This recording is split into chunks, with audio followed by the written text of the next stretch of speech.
Welcome to the Four Eyes podcast, brought to you by YoungOD Connect. We give you a clear view into the new grad optometry world across Canada and the US. We are your hosts. I'm Dr. Deepan Kaur. And I'm Dr. Amrit Bilku.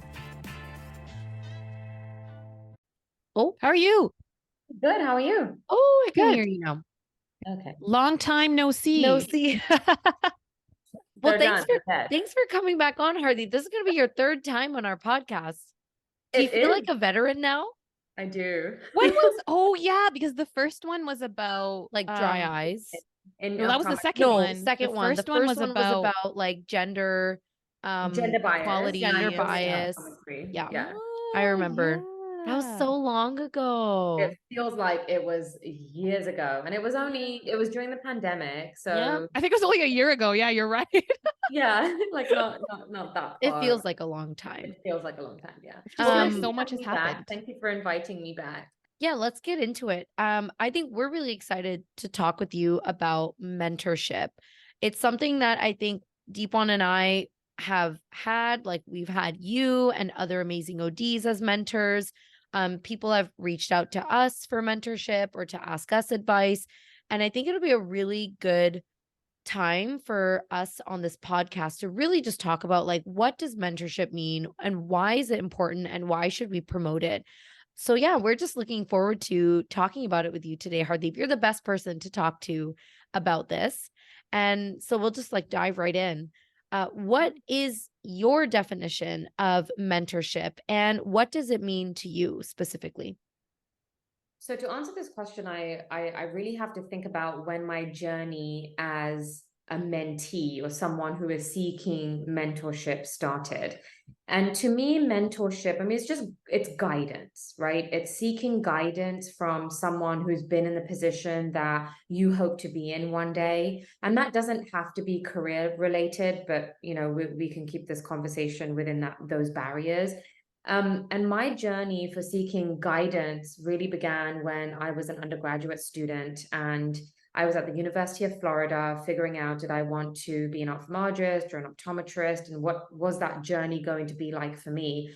And I came across the clinical director at the VA in the optometry department across the street from my undergraduate school.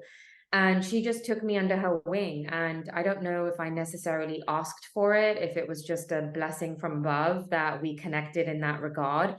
And she was the clinical director. She was looking to bring in students who were interested in optometry or pre-optometry interns. And through that guidance, I ended up developing a pre-optometry pre-internship program at the VA, brought on other pre-optometry students, even outside of the Pre-Optometry Association. Mm-hmm. And, I think it again goes back to that goal of, I'm interested in optometry. I necessarily had not committed to optometry, but just that I was interested and I wanted to see what my life would look like. And this person, without me understanding or directly asking for mentorship, took me under her wing and guided me. And so my definition, I think, really lies in that foundation of seeking guidance. And it might not necessarily be a position that you want to be in the future. It might just be guidance for that journey, I think, is important as well. Meaning that you don't have to have defined your endpoint in order to seek guidance. I never thought of mentorship that way. Just having someone to help you on the journey and not necessarily reaching an end goal.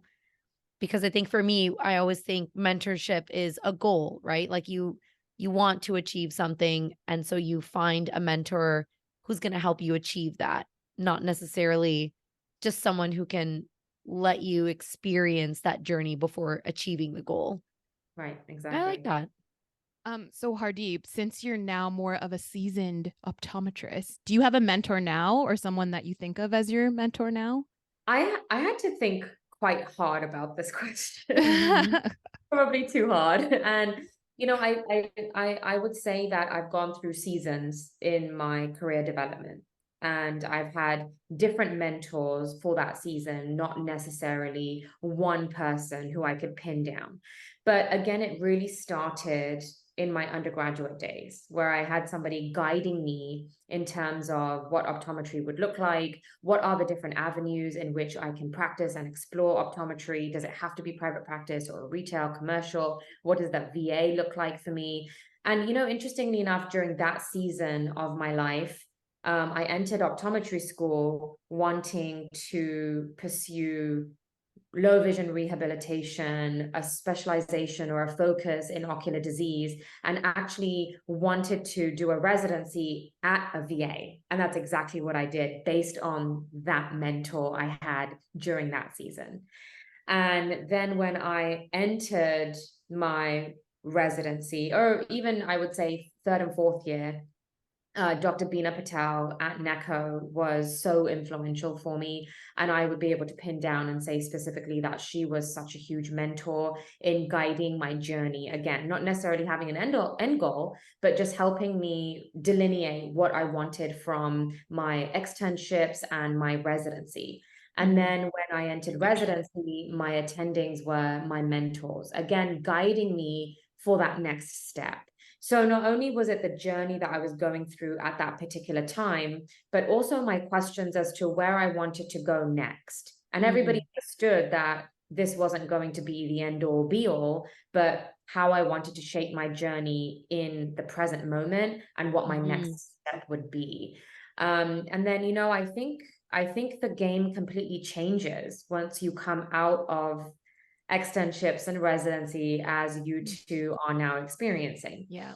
And sometimes you can feel a little bit untethered, right? And you're in the ocean and the waves are hitting and crashing at you at different sides. And, you've got so many responsibilities, and those are the waves, right? In my analogy. And I think that that can be a very tumultuous time, and a time in your career development where you do seek guidance. But the question is, well, how do I go about finding a mentor? And that's a different season of your life. And it might not be necessarily someone who has been in the position that you think you want to be in. A mentor can also be someone who's going through what you're going through. Yeah. So I think that's another definition, a take on the definition of mentorship. Yeah. Right. And you might imagine that the two of you mentor each other in some regard, right? You guide each other in some regard. You ask for advice, but maybe Amrit has gone through something that Deepan hasn't gone through, and vice versa. And that's also, there's a sense of guidance and a sense of mentorship there.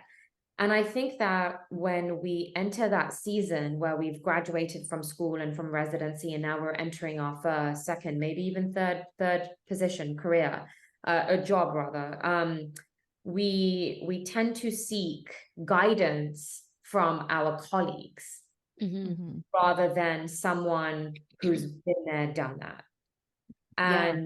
And that change, I think that change is, something that maybe we don't necessarily put into words. We don't have a name for it, but it's something that we all experience in one regard or the other. And so my mentors during that early time, during that early season, were actually my colleagues who were going through that experience. And that's just career related, right? Mentorship can also be extended to outside of the career. And now we're removing those barriers we established at the beginning of the call. And now we're talking about family development and financial development.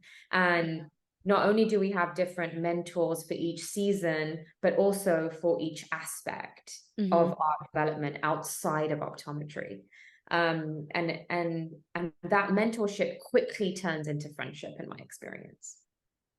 Yeah, I 100% agree. I love that you mentioned mentorship doesn't necessarily always mean that you're seeking someone who has already achieved that goal that you're aiming to achieve, or it's someone who's a seasoned OD or seasoned in, finances or whatever you're, wanting mentorship from. Yeah, it is actually, mentorship from your own colleagues and your own friends that are going through the exact same experience you are.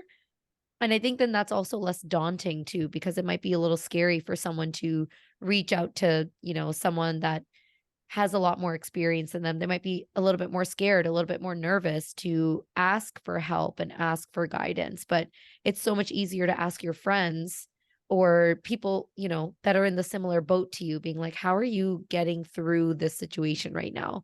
Right. So I love that you mentioned that, because sometimes I think we might forget about that. Yes. And Yeah. I think there is an author, I think it's Brene Brown, who talks Mhm. about seeking a mentor.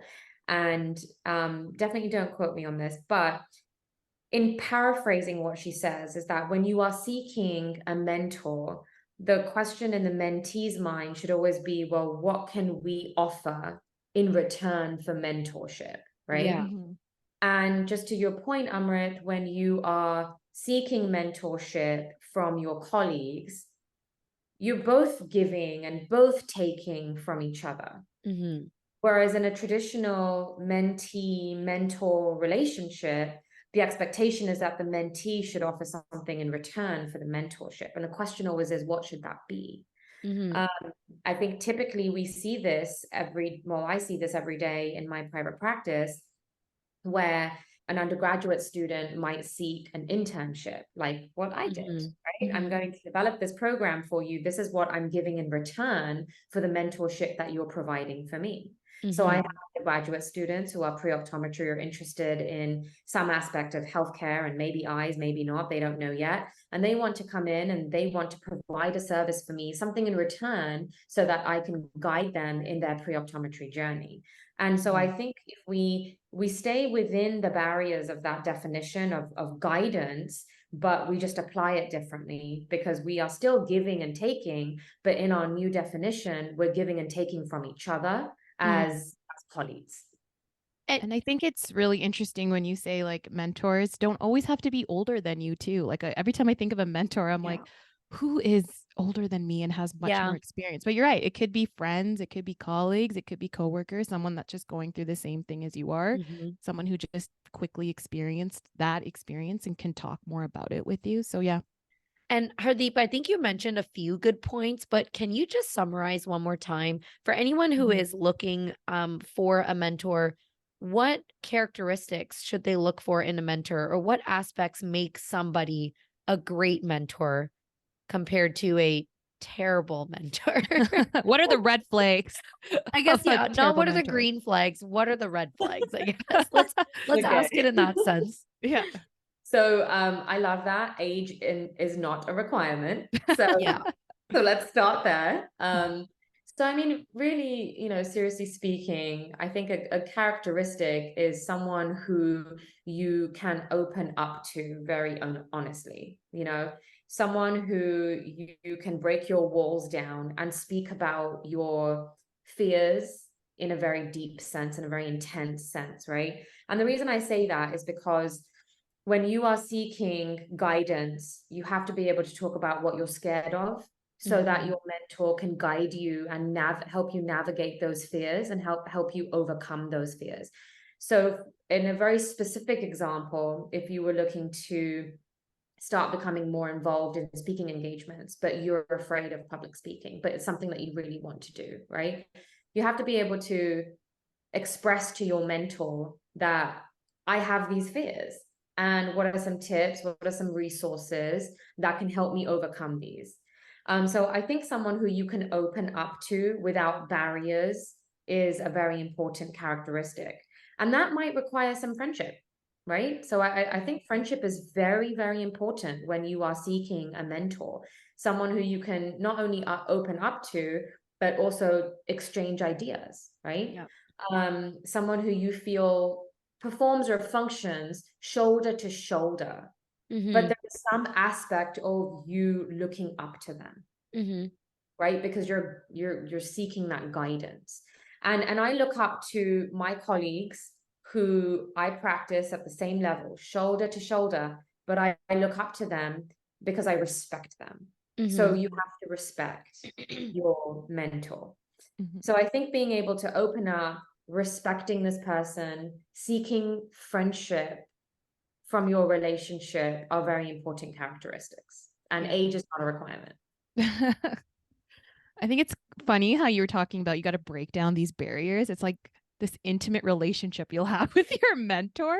So it's kind of like, okay, we got to be ready to like open up, say our fears, say, you know, our deepest, darkest secrets, what we're afraid of. But that's how you grow, right? Like it's like That's so the whole true. Brene Brown message. You have to be vulnerable in Yes. order to grow, right? Yeah. That's exactly it. I love So it. true. You put it so eloquently. That's exactly, you have to be uncomfortable. And in order to be uncomfortable, it does require some insight. If you are constantly portraying yourself to this mentor, this person you're seeking guidance from, that you are confident and that you have no qualms, let's take my example about public speaking, right? Then your mentor has absolutely no idea that this is what your inner struggle is. Yeah. Mhm. And they won't help you overcome that inner struggle. They'd be right? like, why are you asking me for help? Like, why are you here? Right, exactly. What's wrong? You're just fine. Yeah. Go out there, kill it. That's true. So there has to be some level of being able to open up and talk about not only just your fears, I guess, but again, being vulnerable and talking about your weaknesses. Understanding that requires insight too, looking within and understanding and appreciating, okay, what are my weaknesses? What do I recognize as something that I need to work on in order to overcome this obstacle? So yes, all very important. Hardeep, you already gave a couple of really good examples of this, but I guess it depends on the mentor that you're seeking. But what are some important questions we should be asking our mentors, or how should we be thinking about the questions we should ask the mentors in order to benefit most from that relationship? So I think if you're thinking in a more traditional sense and taking the colleague and friendship relationship out of it, and let's go with our example of public speaking and speaking engagement. And so if you're a young optometrist and you have a passion for public speaking and you want to be able to engage in speaking at conferences, the first question to your mentor is, are they willing to take you on as a mentee? And so I think that your mentor definitely should be willing to take you under their wing. And that might entail introducing you to speaking at conferences or making introductions so that it will facilitate your journey as a public speaker, right? And facilitating those introductions might mean doing joint symposia with you or doing joint lectures with you. Is that something they're even willing to do, to bring you into the space, to introduce you to the space? So I think that's very important. And sometimes that also comes with a conversation about the time commitment. And I think that's the biggest thing as a mentor is, do I have enough time? I'm already speaking myself. I have a private practice to run. I already have all these extracurriculars. I have a family, and is this going to take up a lot of my time? And so you might need to have a candid conversation about what your expectations are. Or even what the mentor is willing to give you.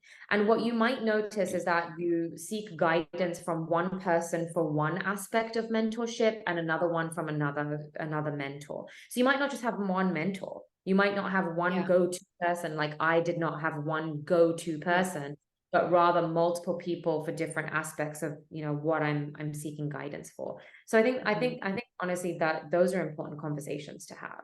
Yeah. And when you're saying like the traditional sense of a mentor-mentee relationship, how there should be like a give and take from both sides, I kind of do feel like another aspect maybe of a mentor should be someone who's not really expecting anything back from the mentee, right? Because if somebody really wants to be a mentor or wants to teach or wants to share their experiences with others, I feel like the really good mentors out there are the ones who literally just want to share and just want to help kind of out of the goodness of their hearts. It sounds really cheesy, but like those people will be like already honored that someone wants their advice. That's how I'd feel. If someone's wanting my advice on a situation, I'm not going to be like, well, what can you give me? Like I'd be like, oh my God, like, yes, let me tell you everything I know and like, let me help you. And I feel like that would be a great quality to maybe look for. Maybe not all mentors have the time, mentor with nothing back, but I feel like that could be a great quality to look for, someone who's just willing to share and there's no expectations that you have to give something back. Yeah. Right. I think that can be I think it's probably the most challenging aspect of a mentorship mentee relationship, is understanding that there is this altruistic benefit that you're giving back to the optometric community because you're teaching and guiding the younger generation. Exactly. Yeah, I never thought about those questions. Like every time I think of like a mentor, I would just assume like, oh, they're just going to be my mentor. Like asking them like, will you be my mentor is such a strange concept. And then even planning out a timeline where they'll be like you set the expectations of them going like, okay, well, I can do these many hours in a week. It takes the relationship seriously instead of kind of being like, oh, okay, yeah, you're my mentor, and then not speaking for the next like 2 months because no expectations were clear. But yeah, that just solidifies how serious the relationship needs to be. Like first asking is, asking like, will you be my mentor? And what's the timeline? What's the expectations here? So that's really important. Yes. And it is a commitment. Yeah. From both sides. We've talked about what makes a great mentor and like what is a mentor relationship like. You are definitely a mentor as well, especially as part of YoungOD Connect. So can you explain to the listeners in what ways you are providing mentorship? I guess let's say more so just for the optometric community. Oh, well, first of all, thank you for considering me a mentor. Yes. I appreciate that. You are definitely our mentor. Thank you. But we didn't mentored set me. expectations for time, and we never asked Hardeep. So let's just. I mean, The for the relationship is listeners, vague. for the listeners to know, me and Hardeep have had like car talks in California. Like that was a good talk. Like I needed a That was a good mentor talk. talk there. Yeah, so I think the switch from I see myself as yes, definitely in a position to mentor in the experiences that I have had. But if I really took an inward look, there's still so many aspects in which I need guidance and mentorship. And so from an optometric standpoint, I love what I do, and the practice aspect I love so much. But being a new business owner, I've been practicing, yes, for many years, but from a business ownership standpoint, I still seek mentorship and guidance when it comes to managing finances. But the aspects in which, I'm considered a mentor is really my strengths lie in being able to talk to young ODs about which mode of practice is right for them. And why? Because of my experience, because of having been, an optometrist associate at a VA, or building up a community health center, working at an academic institution, having done the retail community aspect, working for a single owner ophthalmologist, working in a multidisciplinary setting, in a surgical setting, in a retina practice, practicing anterior segment, so really helping young ODs understand, is this what, how do I know if this is where I fit? And how do I know that I want to go into private practice? And then I think the second aspect is shifting my career from associate to now an employer, right? I work for myself, but then also employ other people. And how do I know that shifting my career is the right step for me? And when do I figure out that that's going to be the right step for me? And so I think that's what I bring to YoungOD Connect. And there's so many great other great mentors who bring other experiences, like owning multiple practices across the country and traveling to all of those. Shout out Dr. Toe. I was gonna say, is this Dr. Toe? But also specializing in RGPs and scleral lenses, and what that looks like from a private practice aspect. I mean, there's so many wonderful aspects and experience on the faculty of YoungOD Connect. But I think, shifting the career is something that I can definitely speak on and mentor young ODs if that's something that they're looking for. And I will be very honest, I think we all at some point in our careers get to a point where we, kind of like look around, metaphorically speaking, and say, right, is this it? Am I in the right space? Am I doing the right thing? Is this what I want to do? What's next? Yeah. And having been through that, I can speak to it. Do you think having too many mentors is a thing for like what do you think you're spreading yourself too thin, or is that a good thing, or is it too much? I think having a finite number of mentors is always a good idea. And if it's not applicable to you, you accept it, you say thank you, and you can move on. Well, unless you have to see them again at conferences. So Still say thank you. Yeah. Well, I guess that's another good question. If you kind of, how would you end a relationship with a mentor if you're like, okay, that's this a is, really good question. I'm Yeah. I'm kind of over this relationship, or we've benefited from each other to this point. Like how would you go about ending that relationship in a polite way? Yeah, I think it's just open communication and just Mhm. letting them know that I really appreciate all of your time and your effort with me. And I'm just in a space where I'm very happy doing, what I'm doing. And I just hope that we can continue this relationship in the future, something along those lines. Mm-hmm. Um, and I have certainly been in that position. And having gone off to optometry school after having my mentor, Dr. Anna Wong at the VA, I emailed her and I told her as such that I appreciated everything and that I hoped that we could stay in touch. And then eventually, naturally, the relationship fizzled, the communication Mm-hmm. fizzled. But there were times when I was a third year in optometry school and I would email her and say thank you because she had sent me students to mentor. Oh, That's that's nice. nice. So it was Yeah. like this daisy chain. It was a lovely relationship. I'm so thankful for it. Like Yeah. really in my core, I really am. So I think that natural fizzling definitely does happen, but having an endpoint, I think, is that expression of gratitude. Mm-hmm. Yeah. Or your Yeah. mentor could be like, I think we're done now. We're Hold gonna on. go fly. You're doing great. Then you're like, oh, okay. It's never a negative thing to have a mentor, even if it's a relationship that didn't work out, because Mhm. like for me, for some, instances, there were times where I shadowed ODs or asked ODs, when I was thinking about going into optometry school, what the career is like. Can I shadow you? Can I learn from you?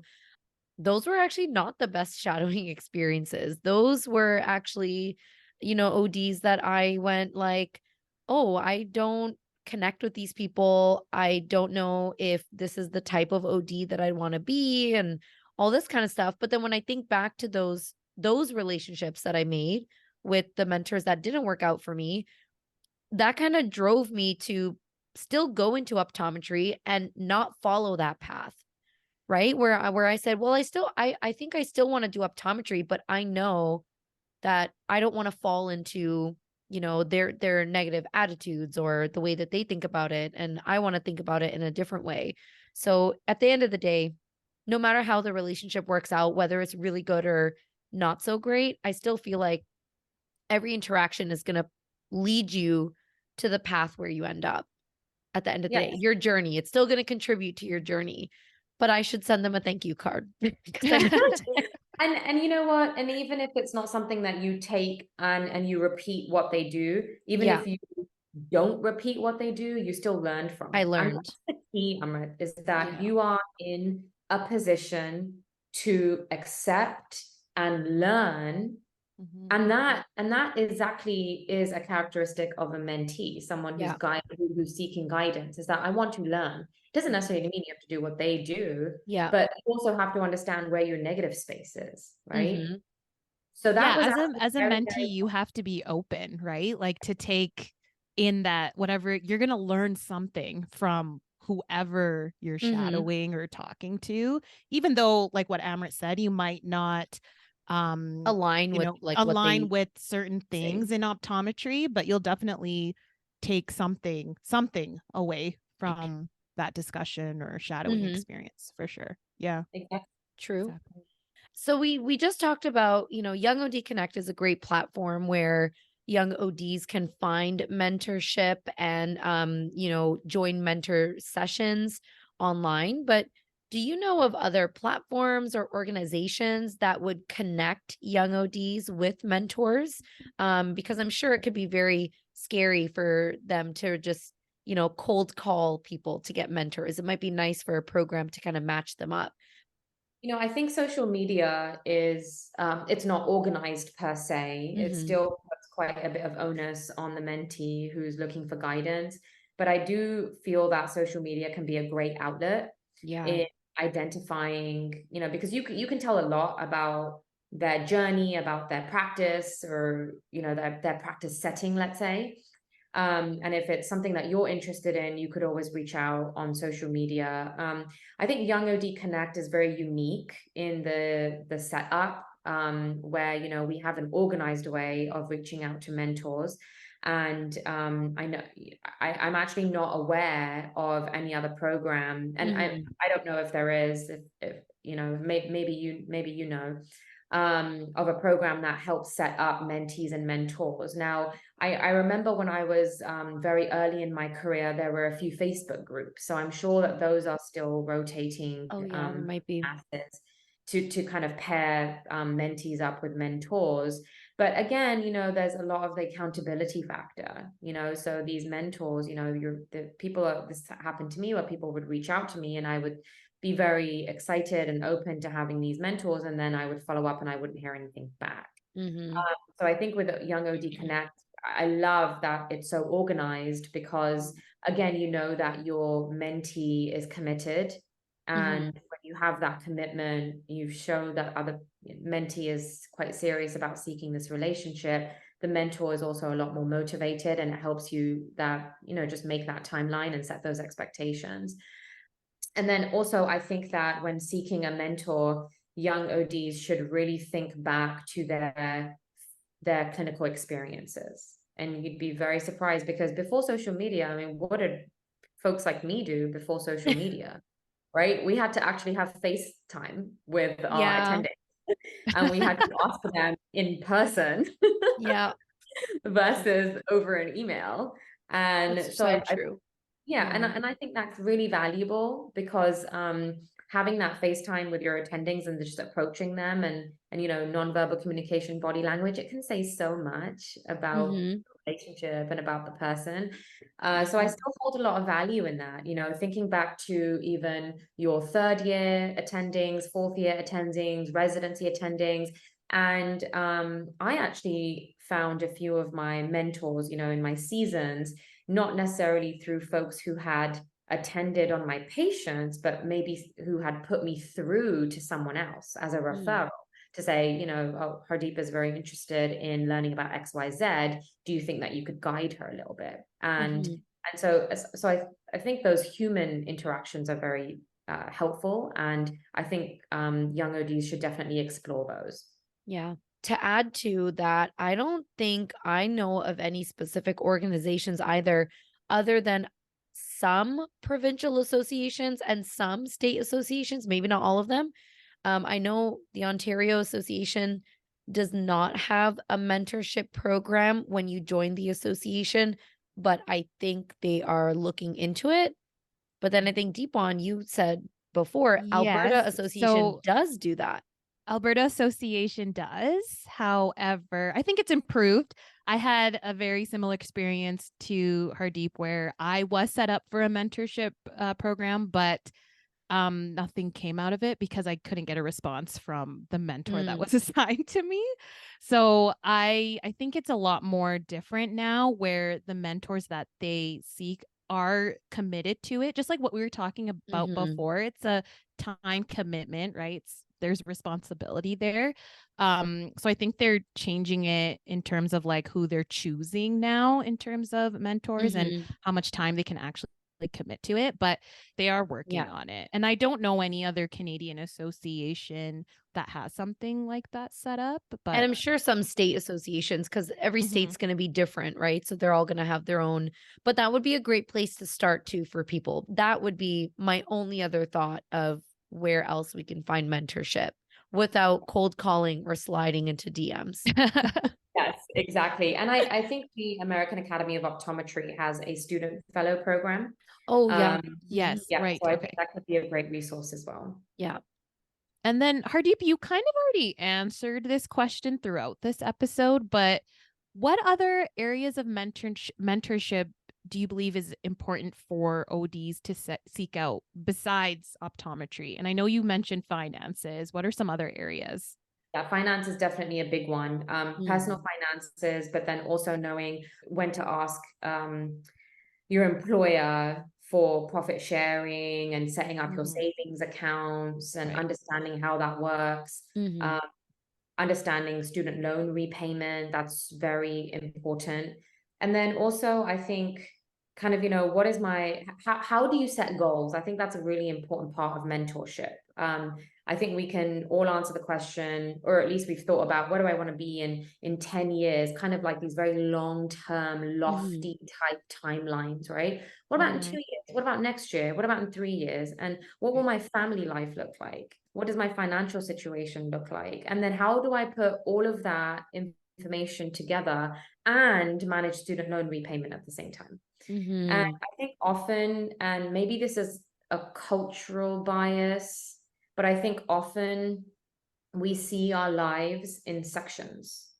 First, I have to go to college, then I have to go to graduate school or postgraduate, whatnot. Then I have to get a job. Then maybe I'll get married. And then after marriage, I have to have children, or maybe I have to start thinking about a family. And somewhere in between there, I'm supposed to buy a house and a car and repay my student loans, right? It's like a checklist. Putting all of that together, and sometimes understanding that life doesn't happen in chunks and blocks like that. Yeah. So I feel like life mentorship is very helpful. Like a life coach. Yeah, I don't know. exactly right. And also understanding that your journey is different, and okay if it doesn't happen in the same way that yours happened, Amrit, or yours happened, Deepan, and mine happened. There's no right answer. I mean, it's a bit of a long-winded answer, but yes, you definitely need mentorship in separate aspects, but then someone who can help put all of that information together. And then also help you understand if there is any type of cultural or familial or societal pressure, that's actually okay, and that your journey is your journey. And I always go back to this example. People always ask me, well, don't you just wish that you had opened your private practice sooner?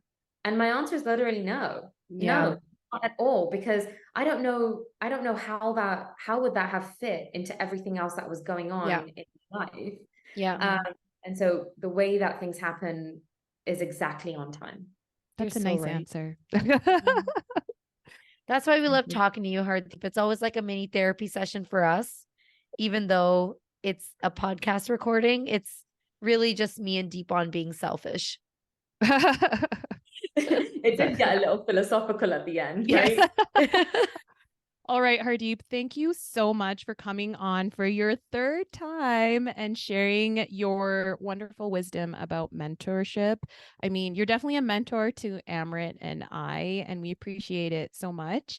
And yeah, you shared so many great things, and yeah, we're going to have you on again. Probably something about clinic related. I don't know, dry eye, cornea. We'll figure it out. But you're always welcome back. You know that. You could just hop on one of our other interviews. It's like, hey. Just pop on the side. Well, I appreciate your kind words. Thank you for inviting me back. It's always such a pleasure to speak to the both of you. I really appreciate the invite. Thanks, everyone, for listening to Four Eyes, the podcast series brought to you by YoungOD Connect. Be sure to subscribe and follow us on Instagram or YouTube at 4 Eyes Optom for more content. We'll see you next time. Bye.